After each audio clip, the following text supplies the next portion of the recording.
네, 북한이 연이은 미사일 도발을 감행한 가운데 조선중앙통신이 김정은 국무위원장의 참관 아래 ICBM 발사 훈련을 단행했다고 보도했습니다.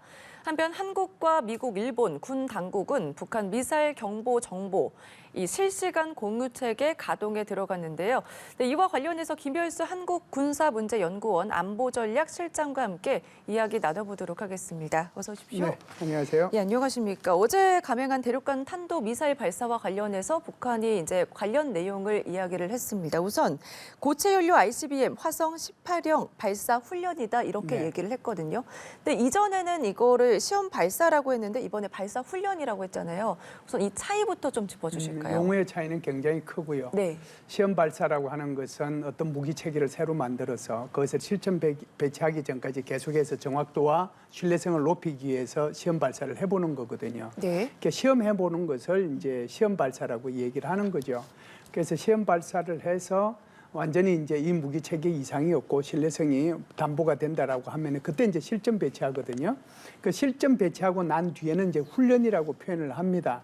그런데 북한은 이번에 발사한 것에 대해서 발사 훈련이라고 얘기했잖아요. 그런데 종종 그전에도 북한은 이렇게 완전히 실전 배치하기 전까지의 이런 형태를 이렇게 실전 배치한 것처럼 얘기하는 때가 가끔 있었어요. 예를 들어서 핵무기 아직 뭐 실험도 안 한 상태에서 1차 실험요.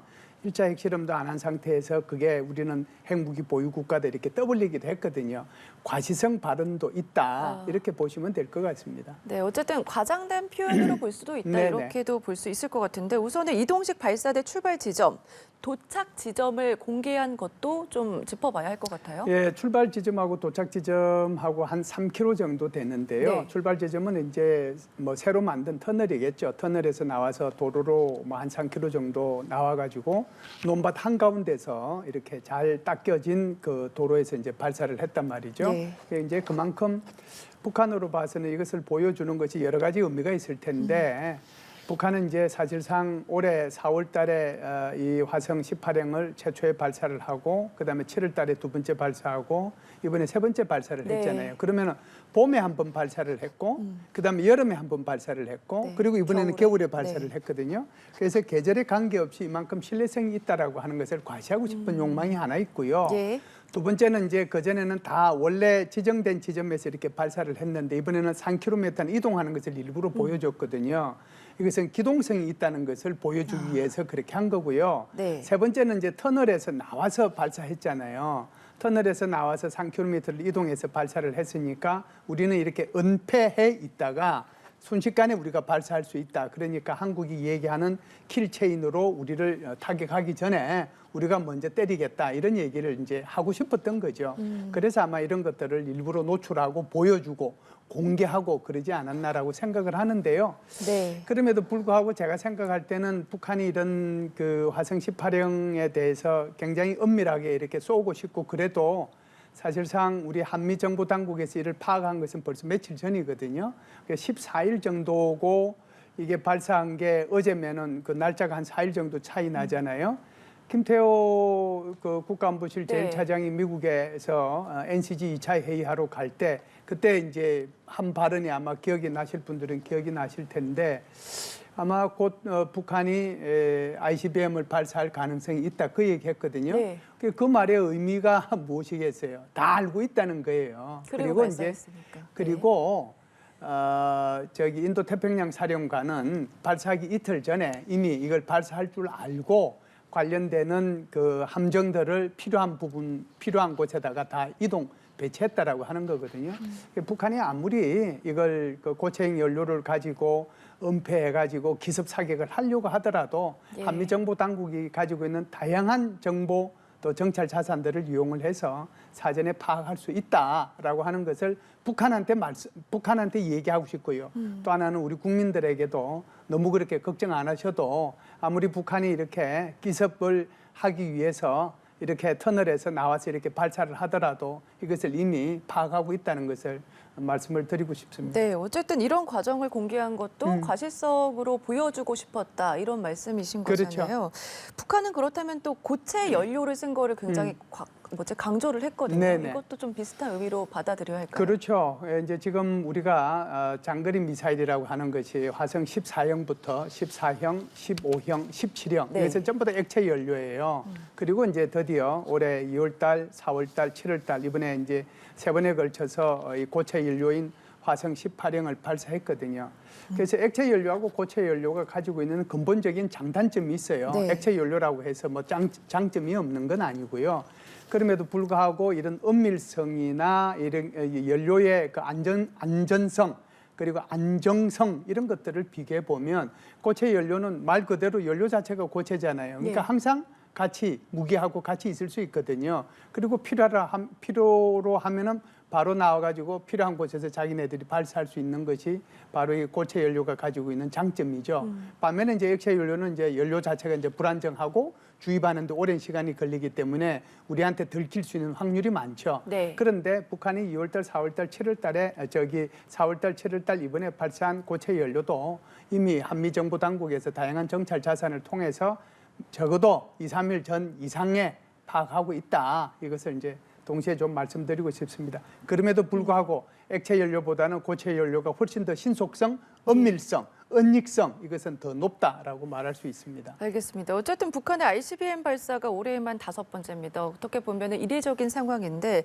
그렇다면 실제로 이제 북한의 ICBM 기술력은 어디쯤 왔다 이렇게 볼 수가 있을까요? 기술력은 상당히 진전이 됐죠. 사실상 뭐 화성 12형을 발사할 때부터 이미 이제 이 기술의 진전이 있었다라고 볼 수 있는데요. 2017년도 5월달에 이제 화성 12형을 발사했거든요. 그럼 2017년부터 지금 벌써 6년 전인 얘기잖아요.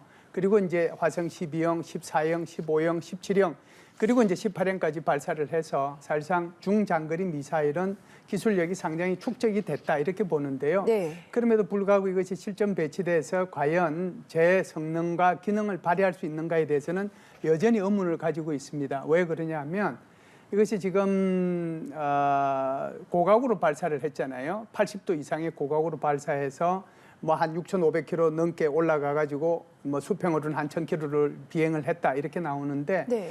이 말의 의미는 고각으로만 올라가서 이렇게 발사를 해봤지 정상 각도로는 발사를 안 해봤잖아요. 네. 정상 각도를 발사를 해봐야 30도에서 45도 사이에 발사를 하면 이것이 이제 이렇게 둥그렇게 가가지고 결국은 지구 궤도에 재진입을 해야 된단 말이죠. 네. 그럼 재진입을 하려면 이것이 아주 비스듬한 속도로 들어가서 오랫동안 이것이 타야 되는 거거든요.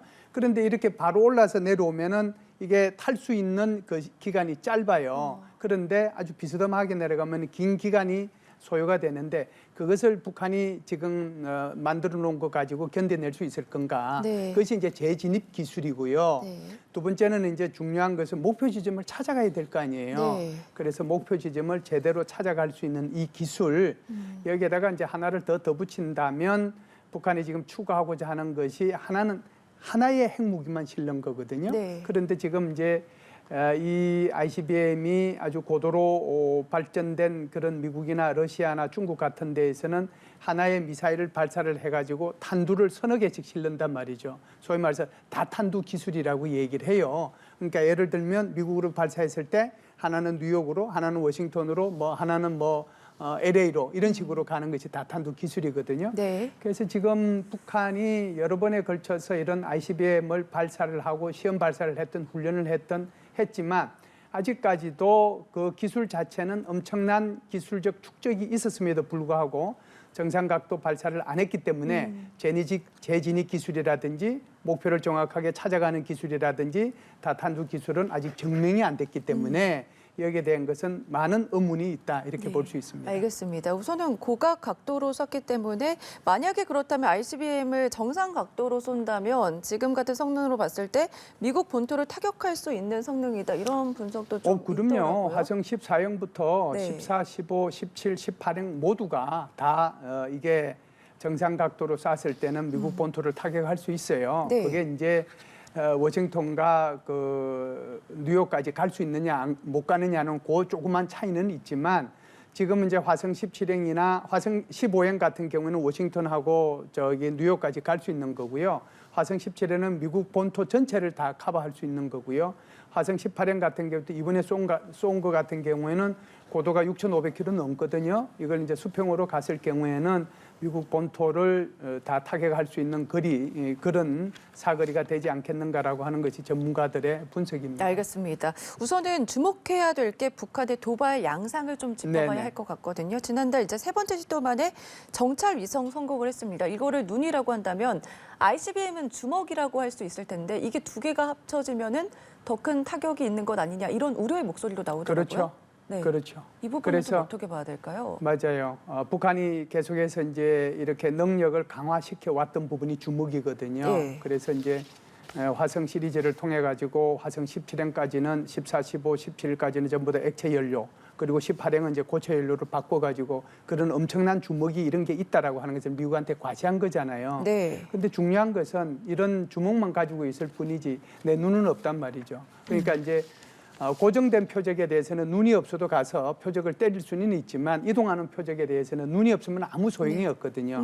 근데 권투하기 위해서 링 위에 올라갔는데 다른 상대방은 눈과 주먹을 다 가지고 자기를 공격하는데 나는 주먹만 있고 눈이 없다고 그러면은 그거 뭐 공격을 못 하는 거잖아요. 북한이 정찰 위성을 발사한 것도 바로 이런 눈을 갖고 네. 그것을 이제 이동하는 표적에 대해서 정확하게 때리기 위한 거기 때문에 그것은 북한이든 저기 미국이든 한국이든 그만큼 위협이 된다 이렇게 볼 수가 있죠. 알겠습니다. 우선은 북한의 이런 도발이 이제 연말에 집중되어 있다 이 점을 좀 알아봐야 할 것 같거든요. 정찰위성 발사를 했고 이후에 군사 합의가 파기가 됐습니다. 이후에 ICBM 도발을 하지 않았습니까? 이게 다 연말에 집중됐다는 거 어떤 의미로 좀 봐야 할까요? 뭐 해마다 연말에 집중된 건 아닌데요. 네. 올해만 특별히 좀 그러긴 한 것 같습니다. 여러 가지 이제 다양한 상황이 서로 얽히고 설키다 보니까 그렇게 된 건데요. 기본적으로는 북한이 오늘이 19일이니까 다음 주 일주일 정도면은 26일 되나요? 아마 네. 그 정도 되면 북한이 노동당 중앙위원회 전원회의 할 거예요. 뭐 이제 통상 이렇게 하게 되면 한 일주일 정도 전원회의 해서 그 결과를 내년도에 이제 신년사가 되겠죠. 신년사를 대체하는 것이 노동당 중앙위원회의 뭐 회의 결과라고 볼 수가 있는데요. 그러려고 하면은 자기네들이 생각할 때는 축포가 필요하다라고 생각을 하겠죠. 그래서 그만큼 지금 말씀하신 것처럼 군사 분야 중에서 이런 분야, 이런 분야, 이런 분야에 대해서 여러 가지 업적이 있었다. 뭐 이런 것을 과시하기 위한 그런 목적이 하나 있고요. 네. 두 번째는 아무래도 이제 체제 결속에 이제 문제가 있겠죠. 이걸 통해 가지고 체제 결속을 할 수 있겠다라고 하는 그 두 가지 목적 때문에 특히 올해는 여기에다 초점을 맞춰서 연말에 이렇게 좀 도발을 많이 하지 않았는가라고 네. 봅니다. 북한의 이런 강도 높은 도발에 따라서 한국과 미국, 일본도 공동 대응에 나서고 있는 상황입니다. 어쨌든 한미일 간의 정보 공유 체계 이게 중요한 이유는 뭐라고 보십니까?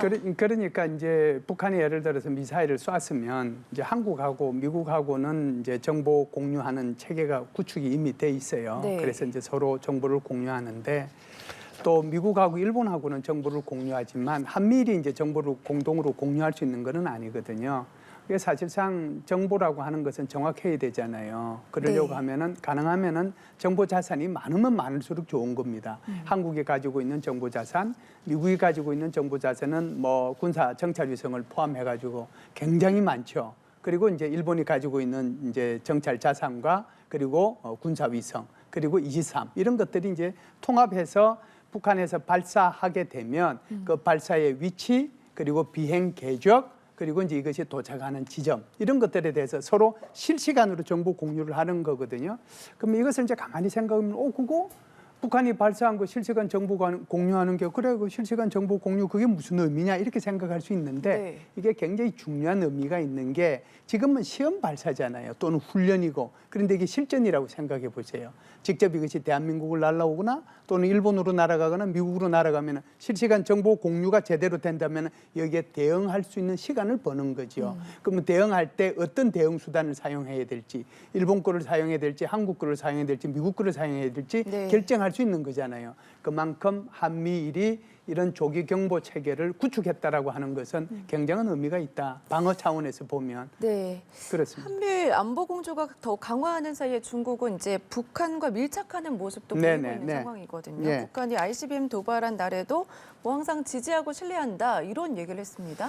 예, 그날 뭐 박명호 북한의 외무성 부상이죠. 네. 마침 이제 중국을 방문했는데 내년도 되면 아마 또 북한하고 중국 간에는 외교 수립한 지 또 75주년이기 때문에 여러 가지 이제 뭐 무슨 건수들이 있을 수 있어요. 그런데 서로가 덕담을 나누는 과정 속에서 여기에 대한 그 북한의 ICBM 발사나 또는 정찰위성 발사나 이런 것들에 대해서 북한을 이렇게 질책하거나 그런 것은 한마디도 없고 네. 지금 우리 앵커님께서 말씀하신 것처럼 항상 전통적인 우위를 강조하고 중국은 북한을 지지한다라고 얘기를 했거든요. 그래서 중국에 대해서 더 이상 기댈 것도 없고 믿을 것도 없다. 그래서 중국의 역할론을 많이 얘기하지만 중국의 책임론도 역할론 못지않게 굉장히 많다라고 하는 것을 우리 국민들께서 좀 아셨으면 좋겠습니다. 네, 알겠습니다. 오늘 말씀은 여기까지 들어보도록 하겠습니다. 지금까지 김열수 한국군사문제연구원 안보전략실장과 이야기 나눠봤습니다. 고맙습니다.